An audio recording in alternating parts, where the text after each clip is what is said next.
Welcome back student to the 6th lecture of acid bases and salts class 10th chemistry. यहाँ पे हम लोग finally अब पढ़ने वाले हैं बेसिस के बारे में कि बेस क्या होता है। ठीक है, बेस के डिफिनीशंस, उसके टाइप्स और सोर्सेस, अगल बगल में हमारा क्या है, कहाँ यूज होता है, उसके बारे में।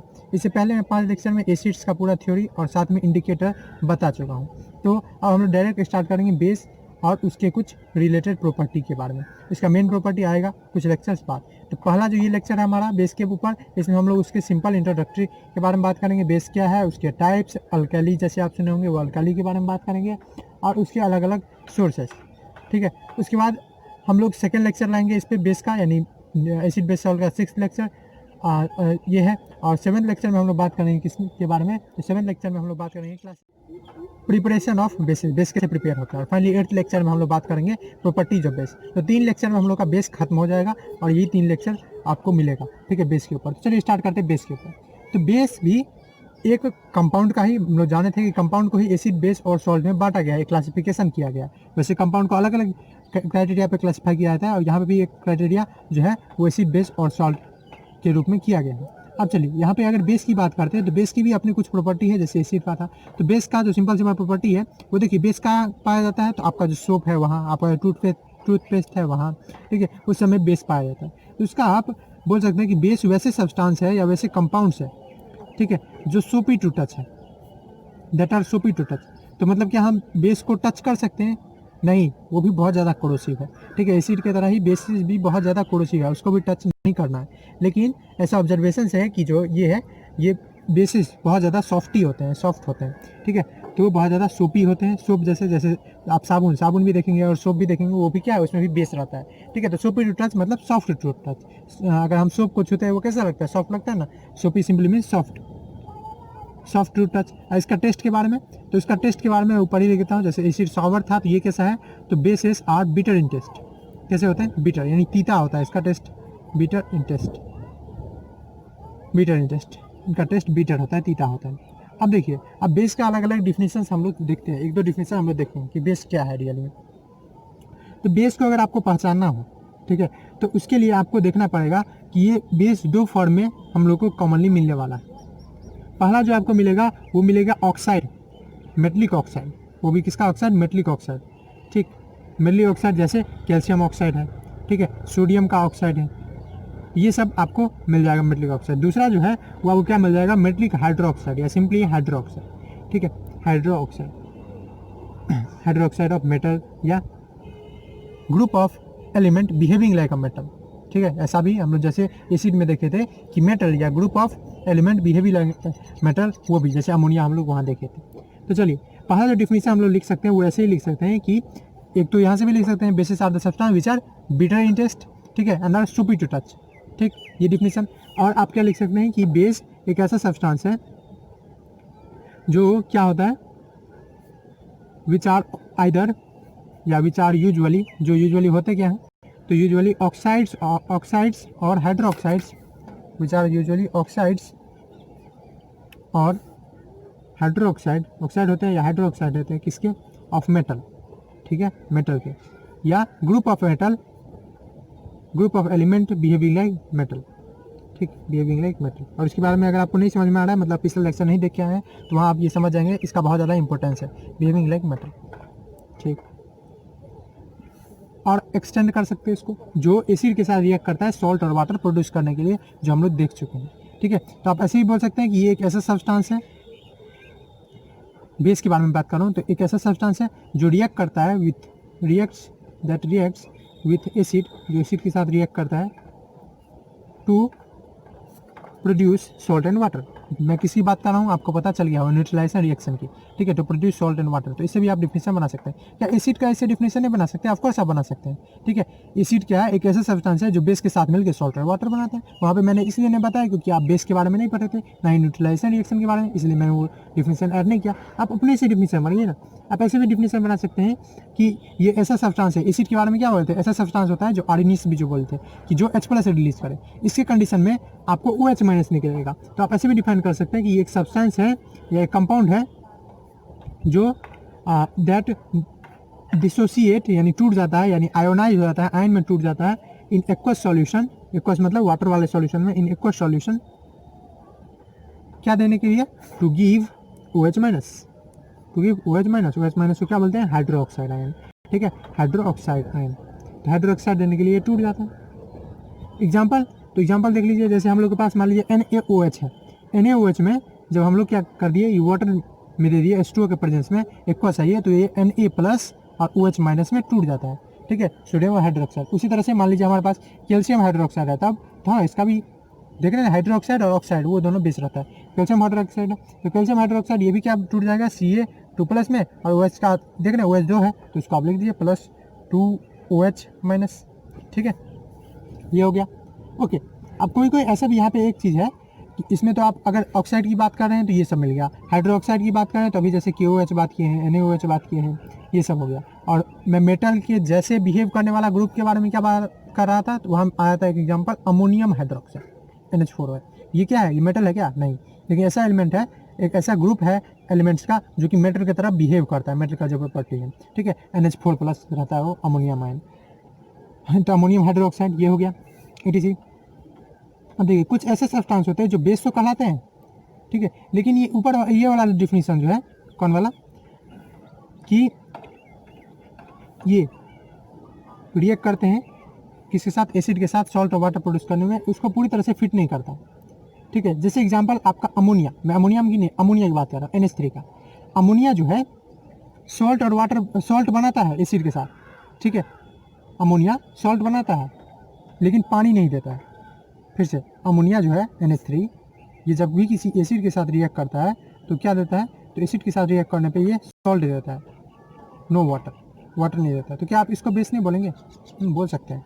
तो इसीलिए हर एक चीज़ को कवर कर ले एक डिफिनीशन, वो जरूरी नहीं है, कुछ एक्सेप्शन बन ही जाता है। लेकिन ये बात करें कि अमोनियम हाइड्रोक्साइड की, तो अमोनियम हाइड्रोक्साइड की बात करें, यहाँ पे मैं इसको लिख दे रहा हूँ कि अमोनियम अगर हाइड्रोक्साइड की बात करें NH4OH, तो ये ऑफकोर्स ये जब रिएक्ट करता है, अमोनियम हाइड्रोक्साइड है क्या, अमोनियम हाइड्रोक्साइड कुछ नहीं है, NH3 में जब आप H2O दे देते हैं, ये मैं पिछले से ही बता दिया हूँ, तो ये बनता है अमोनियम हाइड्रोक्साइड, ठीक है। तो अगर आप ये दे दिए तो अमोनियम हाइड्रोक्साइड बना, तो अमोनियम हाइड्रोक्साइड जब बन गया, इसमें आप अगर किसी एसिड का मान लीजिए HCl का ही रिएक्शन करा दिए, तो इस कंडीशन में आपको अमोनियम क्लोराइड मिल जाएगा और उसके साथ साथ आपको वाटर भी मिल जाएगा, ठीक है। तो मैं ये बोल रहा था कि ज़रूरी नहीं है कि आपको जो एक डिफिनीशन दिया हुआ है उसे ही पूरा आपका सब एक एक चीज़ फिट हो जाए, सारा बेस का, सारे एसिड का। इसीलिए तो बहुत सारे डिफिनीशन आते हैं और धीरे धीरे इवोल्यूशन भी होते रहता है डिफिनीशन का। साइंस डायनेमिक है, ठीक है, ये तो आपको पता ही ना कि साइंस में सब कुछ, कोई भी फाइनल थ्योरी नहीं है, हमेशा सुधार होते ही रहता है कुछ ना कुछ में। तो यही चीज़ मैं बोल रहा था कि ये जो डिफिनीशन अगर आप यही पूरा लेके चले कि ऐसे सब्सटेंस है जो एसिड के साथ कंबाइन करके सॉल्ट और वाटर देते हैं, ये पूरी तरह से सही नहीं है। किसी किसी के लिए एक्सेप्शन भी है, जैसे अमोनिया के लिए। अमोनिया एसिड के साथ रिएक्ट तो करता है, सॉल्ट देता है लेकिन पानी नहीं देता है। तो आप इसके आधार पर ये नहीं बोल सकते कि अमोनिया बेस नहीं है, क्योंकि अमोनिया भी जब वाटर के प्रेजेंस में आता है और अमोनियम हाइड्रोक्साइड बना लेता है, उस कंडीशन में वो एसिड के साथ रिएक्ट करके सॉल्ट और वाटर देता है और न्यूट्रलाइजेशन को फॉलो करता है पूरी तरह से। खैर ये बात हुई। अब चलिए अब बात करते हैं कुछ बेसिस के बारे में और उनके सोर्सेज के बारे में कि वो सोर्स उनका कहाँ कहाँ से है, ठीक है, इसके बारे में। और इनमें हम लोग का कौन कौन बेस आने वाला है, तो वही सोडियम हाइड्रोक्साइड है, इस सब के बारे में। जैसे एग्जांपल में हम लोग बात करते हैं फर्स्ट से कि हमारे पास बेस मान लीजिए कि NaOH की बात करें, सोडियम हाइड्रोक्साइड की, और इनके यूजेज, कुछ यूजेज। सोडियम हाइड्रोक्साइड आपको कहाँ मिल जाएगा, तो बहुत सारे जगह पे मिल जाएगा, ठीक है। जैसे तो सोडियम हाइड्रोक्साइड आपको मिल जाएगा सोप्स में, ठीक, आप जो सोप देखते हैं पेपर में, ठीक, मेडिसिन में, इस चीज़ में। और यही इसका यूज भी है, आप लिखना चाहे तो मेडिसिन, इसका यूज क्या आप लिख देंगे, यही चीज़ जिसको बनाने में यूज हुआ है, जिसमें आप देख रहे हैं उसी में तो बनाने में यूज हुआ होगा ना, तब ना उसमें है। तो आप पहला लिख सकते हैं कि इन मैन्युफैक्चरिंग, मैन्युफैक्चर करने में। ये मैं बता क्यों रहा हूँ, जिससे आपको पता चले कि हमारे अगल बगल में भी बेसिस है। In manufacturing soaps, in manufacturing soaps, medicines, soaps बनाने में, मेडिसिन्स बनाने में, टेक्सटाइल्स बनाने में, इस सब में यूज होता है, ठीक है, कपड़े बनाने में इस समय यूज होता है। और ऑफकोर्स इसका पेट्रोलियम का रिफाइनिंग में आप जानते होंगे कि हमारे जो तेल आता है मिट्टी के अंदर से, वो क्रूड ऑयल होता है, यानी उसमें बहुत सारा मिक्सर होता है, तो उसका रिफाइनिंग किया जाता है पेट्रोल, डीजल या वैक्स, अलग अलग चीज़ निकालने के लिए, तो उसी को रिफाइनिंग बोलते हैं। उसमें भी NOH का यूज़ होता है। तो इन रिफाइनिंग ऑफ पेट्रोलियम, पेट्रोलियम के रिफाइनिंग करने के लिए, सॉरी वो हवा है ज़्यादा इसलिए पेजेस उड़ के आ रहे हैं, अब नहीं आएंगे, ठीक है, तो उसी को मैंने अरेंज कर दिया। तो इन रिफाइनिंग ऑफ पेट्रोलियम, तो पेट्रोलियम के रिफाइनिंग में इसका यूज़ होता है। और क्या यूज़ है, तो यही सब और भी बहुत सारा यूज़ है। तो चलिए एक बेस के बारे में और एक दो बेस के बारे में जान ले। जैसे अमोनियम हाइड्रोक्साइड है, अमोनियम हाइड्रोक्साइड आपको कहाँ मिलेगा, तो ये आपको मिल जाएगा अगेन फर्टिलाइज़र में, ठीक है, अमोनियम नाइट्रेट ये सब जो देखते हैं फर्टिलाइज़र में, बहुत सारे कपड़ों में मिल जाएगा, डाई में मिल जाएगा, प्लास्टिक्स में मिल जाएगा। तो अगर यूजेज में भी लिखे तो यूजेज में आप ऐसे ही लिख सकते हैं कि कहाँ, तो इन मेकिंग फर्टिलाइजर्स। कभी भी ना आपको कभी कभी पूछ देता है कि एसिड का या किसी बेस का यूज, तो आप फर्स्ट एक यूज लिख सकते हैं सबके लिए common, as a reagent in laboratory. As a reagent in laboratory मतलब लेबोरेटरी में एक केमिकल के रूप में, या रीएजेंट आपको हैवी लग रहा है तो केमिकल लिख सकते हैं, एक केमिकल के रूप में यूज होता है, दोनों सेम मीनिंग है लेबोरेटरी में। यानी उसकी मदद से हम बहुत सारे चीज़ों को कर सकते हैं, बहुत सारे रिएक्शंस को परफॉर्म कर सकते हैं। तो किसी भी चीज़ का अगर एसिड का बेस का यूज पूछे तो आप एकदम शांत नहीं हो जाना है, कम से कम ये पॉइंट लिख देना है कि as a chemical in laboratory में एक केमिकल के रूप में यूज होता है। और आपको थोड़ा मोड़ा तो पता रहता है, ये जैसे अमोनियम हाइड्रोक्साइड है हमारे सोप में है, हम जिस पेपर पर लिख रहे हैं उस पेपर में है। अमोनियम हाइड्रोक्साइड की बात करें तो हमारे कपड़ों में है, ठीक है, प्लास्टिक्स में है जो कि हम लोग यूज़ करते हैं। तो इन मेकिंग फर्टिलाइजर्स में है अमोनियम नाइट्रेट, आप देखे होंगे ज़रूर। इन मेकिंग फर्टिलाइजर्स, क्लॉथेस जैसे रेयन क्लॉथ, प्लास्टिक्स, इस सब चीज़ में, डाइज। और अगर बात करें तो एज लेबोरेटरी रिएजेंट के रूप में। थर्ड एक और बात कर लेते हैं कैल्शियम हाइड्रोक्साइड की। और कैल्शियम हाइड्रोक्साइड का क्या करना है, घर भी जो वाइट पेंटिंग होता है उसमें भी आप देख सकते हैं, इसको आपको मिल जाएगा, ठीक। सीमेंट में आपको मिल जाएगा। उसके साथ ब्लीचिंग पाउडर, जिसका हम लोग आगे पढ़ेंगे भी, ब्लीचिंग पाउडर में जिसमें कपड़े का धब्बा हटाने के लिए यूज होता है, तो उसमें भी। तो इसका कहाँ कहाँ आपको मिल जाएगा या क्या क्या यूजेज है, तो इन मेकिंग सीमेंट बनाने में यूज होता है, और सीमेंट में आपको इसीलिए पाया भी जाता है, इन मेकिंग ऑफ सीमेंट। और ब्लीचिंग पाउडर, ठीक है, आपको हैवी नहीं लेना है bleaching powder. Bleaching simply means कि ऊपर का धब्बा हटाना, तो वही एक पाउडर होता है जिसकी मदद से ब्लीचिंग किया जाता है, तो वो चीज़ उसमें भी आपको मिल जाएगा उसको बनाने में। और हम लोग बोल सकते हैं इन वाइट वॉशिंग, बहुत इंपॉर्टेंट वाइट वॉशिंग के लिए। तो पहले घर जो होता है पेंटिंग करने से वाइट वॉशिंग किया जाता है ना, कैल्शियम हाइड्रोक्साइड करके, ठीक है, जिसके बाद हम फर्स्ट चैप्टर में पढ़े हुए हैं, इससे पहले भी एसिड बेस में पढ़े हुए हैं, तो कैल्शियम हाइड्रोक्साइड यहाँ यूज है। उसके बाद सॉइल का भी एसिडिटी हटाने के लिए, acidity of soil, removing acidity of soil, इसमें भी आपका यूज होता है। तो ये बात हुई कुछ कॉमन बेसिस जो हमारे आसपास में रहते हैं, ठीक है, आसपास के सब्सटेंसेस में रहते हैं और उनका यूज, ये बात हुई। अब चलिए फाइनली हम लोग बात करते हैं कुछ टाइप्स ऑफ बेसिस, ठीक है, अलग अलग कैटेगरी पे, अलग अलग क्राइटेरिया पे। तो पहला जो क्लासिफिकेशन है बेस का, वो बेस का क्लासिफिकेशन है कि वो वाटर सॉल्युबल है या नहीं, यानी on the basis of solubility in water, ठीक है। सॉल्युबिलिटी इन वाटर से क्या ऐसा हो गया कि क्राइटेरिया बांट दिया गया, तो बहुत इंपॉर्टेंस है, ठीक है। कितने तो आप देखिए अमोनिया वाटर में ही काम ही करता है, नहीं तो वाटर में काम नहीं करता है, ठीक है। अगर वाटर में नहीं रहे अमोनिया तो सिर्फ सॉल्ट प्रोड्यूस करता है, मतलब एक डिफिनीशन को एक तरह से कैंसिल करने पे आ जाता है। लेकिन ये अगर वाटर में रख दिया जाए, अमोनियम हाइड्रोक्साइड का फॉर्म ले लेता है, तो वो ऑफकोर्स बेस का सारा प्रॉपर्टी दिखाता है। वाटर बहुत इंपॉर्टेंट है, तो उस हिसाब से एक बांटा गया है वाटर सॉल्युबल बेस, ठीक है, क्या बोलते हैं वाटर सॉल्युबल बेस। या इसी चीज़ को आप देखेंगे कहीं कहीं आपको मिल जाएगा अल्कली, ठीक है, अल्कली। अभी अल्कली है क्या, तो अल्कली आपको डर नहीं लगेगा, अरे अल्कली क्या आ गया। अल्कली ही वैसे बेस है जो वाटर में सॉल्युबल है। क्या सारे बेस वाटर में सॉल्युबल नहीं होते क्या, नहीं, कुछ नहीं भी होते हैं, ठीक है, कुछ वाटर इनसॉल्युबल भी होते हैं। एग्जाम्पल दीजिए, तो वाटर इनसॉल्युबल और वाटर सॉल्युबल बेस का मैं कुछ एग्जांपल, जैसे अभी तक हम जो पढ़े थे, जैसे example sodium hydroxide, potassium hydroxide, KOH की बात करें, NOH का बात करें, ठीक है, COH2 का बात करें, ये सब कॉमन है, मस्ट कॉमन है। ये सब जो है ये क्या है, वाटर सॉल्युबल, ये वाटर में आराम से डिजॉल्व हो जाता है, ठीक है, वाटर सॉल्युबल है, इसीलिए इनको अल्कली बोलेंगे। लेकिन वो जो वाटर सॉल्युबल नहीं होंगे, आप ऐसे डिफाइन करेंगे, तो डिफाइन करना है तो the bases which are soluble in water are called water soluble base और अल्कली, ठीक है। और कौन कौन नहीं है, वाटर इनसॉल्युबल है, कौन कौन वाटर इनसॉल्युबल है, यानी वाटर में सॉल्युबल नहीं होते हैं, नहीं घुलते हैं, तो इनमें आपको मिल जाएगा बहुत सारा, जैसे लोअर मेटल का है, कॉपर हाइड्रोक्साइड है, ये आपको मिल जाएंगे वाटर इनसॉल्युबल के रूप में। आयरन का जो फेरिक हाइड्रोक्साइड है, ठीक है, आयरन का हाइड्रोक्साइड, ये आपको मिल जाएगा, ठीक। अल्मोनियम का आपको मिल जाएगा, एल्युमिनियम हाइड्रोक्साइड, ये मिल जाएगा। अब अगेन क्यों नहीं होता है, इसमें आपको जाना नहीं है, ये आप सिंपल में अभी समझ सकते हैं कि प्रॉपर्टी है, कुछ बेसिस वाटर में देखा गया है कि सॉल्युबल होते हैं, कुछ नहीं होते हैं, ठीक है। अपना अपना रीजन होता है वाटर में सॉल्युबल होने का या नहीं होने का। अभी आपको उतना नॉलेज नहीं है कि आप उसको डिफाइन कर सकें, कैसे उसके अंदर स्ट्रक्चर के अंदर जाना पड़ता है, तो इतना आपको पढ़ना नहीं। ये एक क्लासिफिकेशन हुआ, एक बेस का, तो ये क्लासिफिकेशन हुआ कि वो वाटर में सॉल्युबल है या नहीं, ठीक। दूसरा क्लासिफिकेशन भी, और वो क्लासिफिकेशन है कि कितना ज़्यादा OH माइनस देता है। उसी तरह से जिस तरह से एसिड को हम स्ट्रॉन्ग एसिड और वीक एसिड में बांटते थे कि ऑन द बेसिस कि वो H+ कितना दे रहा है, बहुत ज़्यादा डिसोसिएट होकर पूरा H+ दे रहा है, बहुत ज़्यादा H+ दे रहा है अमाउंट, या कम दे रहा है, ठीक है। तो उस हिसाब से जैसे बांटे थे उसी तरह से बेस भी बांटा गया। उससे पहले एक और चीज़ समझ लेते हैं जो बच्चे को अक्सर कन्फ्यूज करता है। यहाँ देखिए, ये दोनों वाटर सॉल्युबल और वाटर इनसॉल्युबल, ये दोनों मिलकर क्या बना है, बेस, ठीक है। यानी जितने हमारे पास अल्कली है, वाटर सॉल्युबल बेस है, वो तो सिर्फ एक पार्ट है ना बेस का, तो जितने अल्कली वो बेस होगा क्या? हाँ, तो ऑल अल्कली आर बेस, क्योंकि अल्कली है क्या, बेस का ही तो पार्ट है, तो ऑल अल्कली आर बेस। क्या सारा बेस अल्कली है? नहीं नहीं नहीं, बेस का तो एक कैटेगरी है अल्कली, बेस का दूसरा कैटेगरी भी है जो कि है इंसॉल्युबल वाला।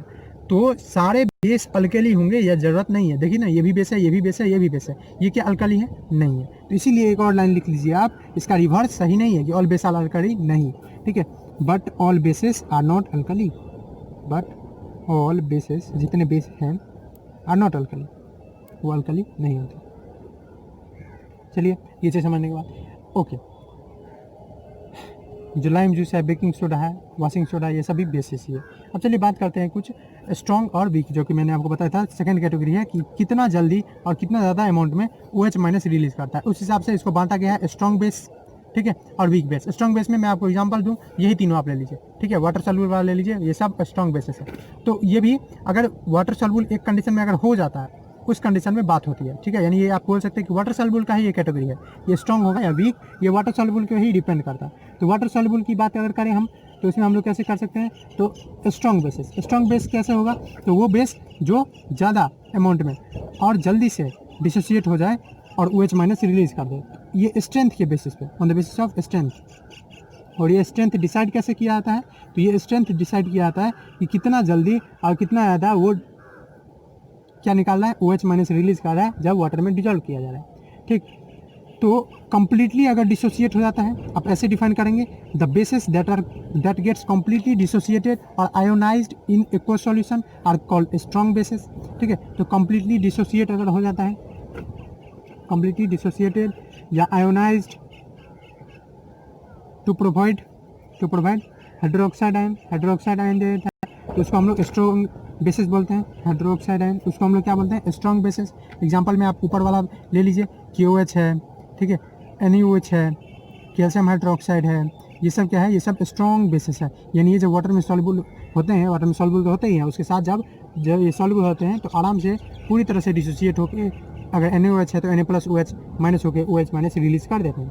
लेकिन कुछ बेसिस ऐसे होते हैं जो बदमाश, ठीक है, नहीं देंगे OH माइनस, सॉल्युबल हो गए फिर भी नहीं, तो वैसे जो पार्शली क्या है, पार्शली डिसोसिएट होते हैं, पार्शली डिसोसिएटेड या पार्शली आयोनाइज्ड होते हैं। आयोनाइज देते वो भी है, ऐसा नहीं कि वो नहीं देते हैं, लेकिन वो पार्शली देते हैं, कम देते हैं, तो वो कहलाते हैं वीक बेस। फॉर एग्जांपल, तो एग्जांपल में आप जो पढ़े थे मैग्नीशियम हाइड्रोक्साइड है, जैसे मैग्नीशियम हाइड्रोक्साइड, ये अमोनियम हाइड्रोक्साइड जो वहाँ पढ़े थे वो, ये सब क्या है, ये सब वीक बेसिस हैं, ठीक है, यानी ये जल्दी से और पूरी तरह से डिसोसिएट नहीं होते हैं इसमें एक्वस सॉल्यूशन में। तो ये बात हुई स्ट्रॉन्ग और वीक बेसिस की। अब इसी पे एक टर्म डिफाइन है एसिडिटी, जैसे बेसिसिटी ऑफ एसिड था, वैसे ही यहाँ पे एक टर्म है एसिडिटी ऑफ ए बेस, ठीक है। और ये आपको अगर दिक्कत हो रहा है ये सुनने में, तो यानी आप पिछला लेक्चर नहीं देख के आए, इससे पीछे जो मैंने लेक्चर जिसमें बताया हुआ है, यानी सेकंड लेक्चर जो है इस सीरीज़ का एसिड बेस सॉल्ट का, वहाँ मैंने बताया बेसिसिटी ऑफ एसिड, और ऐसा नाम आपको क्या दिया गया, क्यों दिया हुआ है कि बेसिसिटी ऑफ एसिड या एसिडिटी ऑफ बेस, ठीक है, ये क्यों दिया हुआ है। तो देखिए ये रियली में इसका नाम का राज छुपा हुआ है किसमें, न्यूट्रलाइजेशन रिएक्शन में। न्यूट्रलाइजेशन रिएक्शन में होता क्या है, आप देखिए, आपके पास सिंपल में एक बेस है NaOH, आपके पास सिंपल में एक एसिड है HCl, ये दोनों में HOH, ये दोनों मिलकर वाटर बन जाता है, और ये Na और ये Cl दोनों मिलकर NaCl सॉल्ट बना जाता है। तो रियली में होता क्या है न्यूट्रलाइजेशन में, तो पूरा आयन ब्रेकअप होता है और फिर एक्सचेंज हो जाता है। तो इस कंडीशन में अगर OH माइनस और H+ रिलीज ही नहीं होगा तो क्या ये पॉसिबल है, नहीं पॉसिबल है। यानी ये जो डिपेंड है एसिडिटी जो है वो पूरी तरह से, या बेसिसिटी जो है पूरी तरह से डिपेंड करता है कि कितना H+ कितना OH माइनस रिलीज हो रहा है। जितना OH+, जितना OH माइनस या जितना H+ रिलीज होगा उस हिसाब से वाटर का फॉर्मेशन होगा। इसीलिए एसिडिटी डिफाइन किया गया बेस का। एसिडिटी होता क्या है, तो एसिडिटी डिफाइन किया जाता है number of hydroxyl line, number of hydroxyl यानी OH hydroxyl group present in A molecule, जो कि प्रेजेंट रहता है किसमें, इन ए मॉलिक्यूल ऑफ ए बेस। अभी तो आप बोलते हैं इसको हाइड्रोक्साइड बोलने, हाँ हाइड्रोक्साइड जब आयन रहेगा तब, ठीक है, तब IDE लग जाता है। अभी हाइड्रोक्साइड, जैसे वहाँ बात किए थे हाइड्रोजन आयन ने, हाइड्रोजन एटम की बात किए थे कि कितना नंबर है H+ का नहीं, कितना नंबर है हाइड्रोजन का किसी एसिड में उस हिसाब से उसको मोनोबेसिक, डाईबेसिक, ट्राईबेसिक में बांट सकते हैं। जैसे HCl है, इसमें एक ही हाइड्रोजन है तो ये मोनोबेसिक बोले थे, यानी इसका बेसिसिटी 1 है। H2SO4 है, ठीक है, ये डाईबेसिक हो गया क्योंकि इसमें 2 हाइड्रोजन आपको दिख रहा होगा। H3PO4, ठीक है, फॉस्फोरिक एसिड, इसमें 3 हाइड्रोजन है, इसलिए इसको क्या बोला गया था, इसका बोला गया था ट्राईबेसिक, ठीक है, इसमें इसका बेसिसिटी 3 है। उसी तरह से जितना हाइड्रोक्सिल ग्रुप प्रेजेंट है, इसको OH को हाइड्रोक्सिल ग्रुप कहते हैं, प्रेजेंट इन मॉलिक्यूल में प्रेजेंट है, उसी को क्या बोला जाता है, एसिडिटी ऑफ ए बेस। अब ये जितना OH होगा उस हिसाब से ये वाटर के एसिड के H+ से कंबाइन होकर वाटर बनाएगा, इसीलिए न्यूट्रलाइजेशन रिएक्शन से आप इसको कनेक्ट करके रख सकते हैं कि इसको बोला जाता है एसिडिटी ऑफ बेस, ठीक है। एग्जाम्पल आपको मैं दे दूं, जैसे NaOH कितना है OH, तो OH 1 है, ठीक है, तो ये मोनो एसिडिक आप बोल सकते हैं, यानी इसका एसिडिटी क्या है 1। एसिडिटी अगर बात करें तो यह है 1, एसिडिटी 1। अगर आप बात करें किसका, उसी तरह से KOH क्या है, एसिडिटी 1। अगर बात करें CaOH2 कैल्शियम हाइड्रोक्साइड, कितना आपको OH दिख रहा है 2, ठीक है, या आप बोल सकते हैं बेरियम हाइड्रोक्साइड BaOH2, यहाँ भी आपको कितना दिखेगा OH2 2 है, यानी इसमें 2 एसिडिटी होगा, ठीक है, एसिडिटी इसका 2 है, ठीक। ट्राई वाला है क्या, हाँ ट्राई वाला भी है, FeOH3, ठीक है, ये एल्युमिनियम का हाइड्रोक्साइड, ट्राईहाइड्रोक्साइड, इसका कितना है, इसका अगर बेसिसिटी की बात करते हैं ये कितना है, ये 3 है, ठीक है, इसका सॉरी एसिडिटी की बात करते हैं तो ये 3 है। अब देखिए इस हिसाब से कि कितना रखे हुआ है, यानी एसिडिटी कितना है, उस हिसाब से जो बेस है, बेस को फिर फर्दर क्लासिफाइड किया हुआ है किस किस में, तो मोनो एसिडिक, जैसे वहाँ मोनोबेसिक था, मोनो एसिडिक क्या, मोनो एसिडिक एसिड नहीं, मोनो एसिडिक बेस, ठीक है। एसिडिटी किससे डिफाइन किया गया है, एसिडिटी बेस का डिफाइन किया जाता है, ठीक है, कि वो कितना हाइड्रोक्सिल ग्रुप रखे हुआ है उस हिसाब से। उसी तरह से जो बेसिसिटी है वो डिफाइन किया जाता है किसका, एसिड का, कि किसमें उसमें कितना हाइड्रोजन एटम है। उसी तरह से ये हो सक गया क्या, मोनो एसिडिक बेस, तो ये मोनो एसिडिक बेस क्या होता है, तो वैसे बेस जिसमें एक हाइड्रोक्सिल ग्रुप हो, जैसे NaOH, KOH। उसी तरह से सेकेंड आप कैटेगरी इसका बना सकते हैं, ये फर्स्ट हो गया, सेकेंड आप कर सकते हैं क्या, सेकेंड बोल सकते हैं आप डाई एसिडिक बेस, ठीक है, 2 एसिडिक वाला बेस, यानी 2 एसिड को न्यूट्रलाइज कर दे, ठीक है, 2 एसिड को न्यूट्रलाइज कर दे, उस हिसाब से 2 एसिड को न्यूट्रलाइज कर दे, एक एसिड को न्यूट्रलाइज कर दे, क्योंकि वो एक OH देगा तो 2 को करने वाला, तो इसको जैसे एग्जांपल में आपको ये वाला हुआ COH2, बेरियम हाइड्रोक्साइड, ये सब डाई एसिडिक बेस। उसी तरह से आप कर सकते हैं क्या, ट्राई एसिडिक बेस। ये सब किस पे डिपेंड करता है कि कितना OH ग्रुप है, यानी हाइड्रोक्सिल ग्रुप है, उसके हिसाब से, ठीक है। मैं इंडिकेटर के बारे में इसमें बात नहीं किया, क्यों, क्योंकि इंडिकेटर मैंने साफ साफ बोल दिया था कि इंडिकेटर मैं फर्स्ट ही लेक्चर में सब कुछ कवर कर दिया था कि कैसे ये जो है इसमें लिटमस का क्या प्रभाव है। जैसे अगर आप जानते ही हैं कि अगर हम ब्लू लिटमस दे दें, ठीक है, ब्लू लिटमस दे दे बेसिक सॉल्यूशन में, तो कोई चेंज कलर में नहीं होता है, लेकिन रेड लिटमस दे दे, ठीक है, तो रेड लिटमस ब्लू हो जाता है। तो इस सब के बारे में मैंने सिंपल बात नहीं किया है कि जैसे रेड कैसे ब्लू हो जाता है, चाहे पेपर की बात करें या लिटमस सॉल्यूशन की बात करें। उसी तरह से अगर मिथाइल ऑरेंज की बात करें, जी हाँ, मिथाइल ऑरेंज भी एक इंडिकेटर है, तो मिथाइल ऑरेंज की बात करें तो आप जानते हैं बेसिक में ये कैसे ऑरेंज रहता है, और ऑरेंज एसिडिक में रेड बदल जाता है, लेकिन बेसिक में येलो बदल जाता है, कहाँ से, ऑरेंज टू येलो, ठीक है। उसी तरह से बात करें अगर फिनोल्फथैलीन की, फिनोल्फथैलीन जो कि एक नेचुरल नहीं होके एक सिंथेटिक इंडिकेटर है, यानी लैब में बनाया जाता है मिथाइल ऑरेंज की तरह, तो ये भी इससे कलरलेस होता है, और ये कलरलेस से किस में बदल जाता है, ये कलरलेस से पिंक में बदल जाता है इन बेसिक सॉल्यूशन, ठीक है। तो ये बातें हैं इंडिकेटर के बारे में, छोटा सा मैंने इन्फॉर्मेशन दे दिया आपको, फर्स्ट लेक्चर में ये सब डिटेल में मिल जाएगा, ठीक। तो ये बात हुई किसके बारे में, ये बात होगी बेस के सिंपल जो बेसिक्स होते हैं उसके बारे में, कि बेस क्या है, उसके डिफिनीशंस, उसके टाइप्स, और वो कैसे डेली लाइफ में हमारे है, कहाँ है, ठीक है, उस सब के बारे में। नेक्स्ट लेक्चर में हम लोग बात करेंगे किस चीज़ के बारे में, प्रिपरेशन ऑफ बेस। छोटा सा वीडियो रहेगा, जैसे प्रिपरेशन ऑफ एसिड देखे थे वैसे छोटा सा वीडियो में हम लोग प्रिपरेशन ऑफ बेस देखेंगे। आई होप कि आपको सब कुछ क्लियर हो गया होगा। अगर क्लियर नहीं हुआ है, किसी कंसेप्ट में दिक्कत है, कमेंट बॉक्स यूज कीजिए, मुझे बताइए कि मुझे इस पार्ट में दिक्कत है। मैं कोशिश करूंगा उसको जल्द से जल्द या तो कमेंट बॉक्स या तो टेक्स्ट की मदद से या तो अलग से उससे वीडियो लाके आपका जो प्रॉब्लम है, आपका जो डाउट है, उसको सॉल्व करने का कोशिश करूँ, ठीक है। तो इसी तरह से देखते रहिए, आप वीडियो को लाइक कर सकते हैं, चैनल को सब्सक्राइब कर सकते हैं, और दोस्तों के साथ वीडियो को शेयर भी कर सकते हैं। देखते रहिए, थैंक्स फॉर वॉचिंग।